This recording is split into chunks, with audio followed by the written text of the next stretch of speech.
C'est sa 10e année dans ce collège. Oui, monsieur Timkov, le psy-UN. Mathieu est psychologue dans l'éducation nationale, cela recouvre 2 secteurs. Avant, on s'appelait donc conseiller d'orientation psychologue.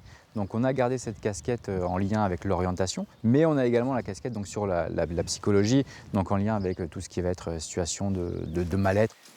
2 élèves de 3e ont rendez-vous avec lui. C'est pas le seul pour lequel c'est arrivé. Effectivement, les résultats ils ont un petit peu baissé sur le deuxième trimestre. Épanoui dans sa profession, il estime que le manque de candidats chez les étudiants en psychologie est dû à une simple méconnaissance du métier. Un jour, on va être en établissement, on va avoir des équipes éducatives, des interventions peut-être collectives, des entretiens individuels avec des collégiens.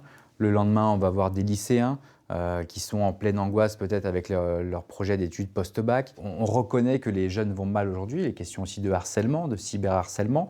Je ne dirais pas qu'on arrive avec une cape de super-héros et qu'on va tout régler, mais on est une pièce, on va dire, importante. Moi, je trouve que c'est un gros avantage d'avoir un psychologue au collège. Il y a plein d'élèves ici au collège où ils sont en difficulté, ils ont du mal à communiquer avec les gens, tout ça. Dans ce collège de REP+, on fait souvent appel à lui. Souvent, notre psy-UN aussi intervient pour faire des bilans cognitifs des élèves qui sont en décrochage, qui ont une très très grande fragilité scolaire.